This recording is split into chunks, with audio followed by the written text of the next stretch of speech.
Mike, what sold you on Jamarcus Shepard as your new inside receivers coach?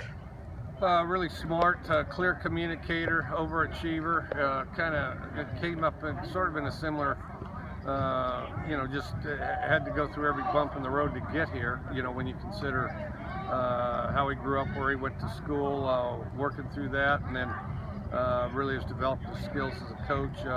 And really a clear communicator. I think communicates very impressively, has a lot of enthusiasm, and can say a lot with a few words. His communication style or his kind of on-field demeanor is certainly very different than the last inside receivers coach. Do you think that's been a bit of a shock to the players' systems? Yeah, well, it didn't hurt them to get shocked. I mean, heck, if you're 18 to 22 years old, you should have plenty of energy, and so they got to make sure that Jamarcus doesn't have more than they do.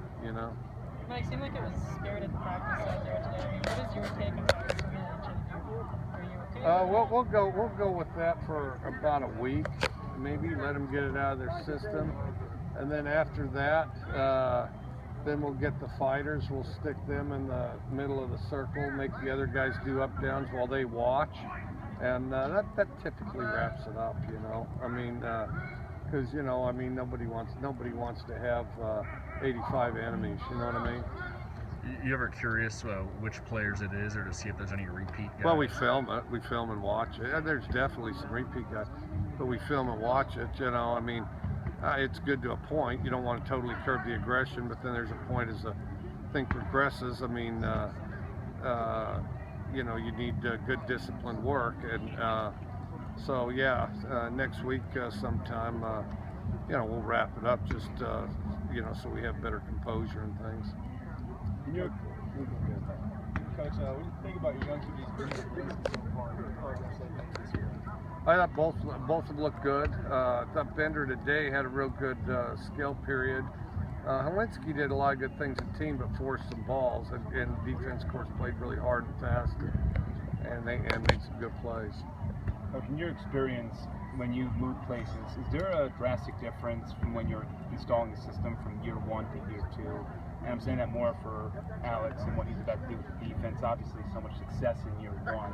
Is it reasonable to expect it's only going to get better in year two with that extra year? Well, it'll get better because everybody's had more time. Like this offseason, they've known, what to do in their roles. So that's not just coming from scratch. Then the other thing, in our case, we were very young. We had a lot of guys that, the first time they'd ever started a college football game was last year.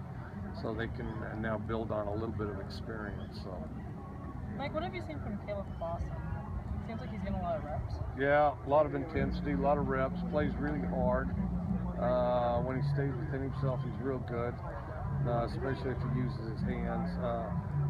Not a fast guy as much as he has a burst, though. I mean, because he can get fast quickly. I think good technique guy, but his quickness makes up for some of the speed. He's a walk-on, right? He just sort of he's a walk-on. Yeah. He wasn't a recruited walk-on. He's just.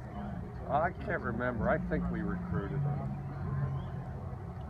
Do you think he was overlooked? I mean, just in terms of what he's shown this spring and late last spring? Well, a little. He was very productive in high school.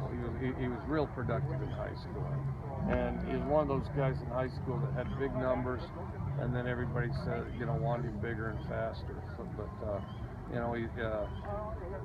some of those guys that find a way to be productive, they just keep doing it, which he has. So.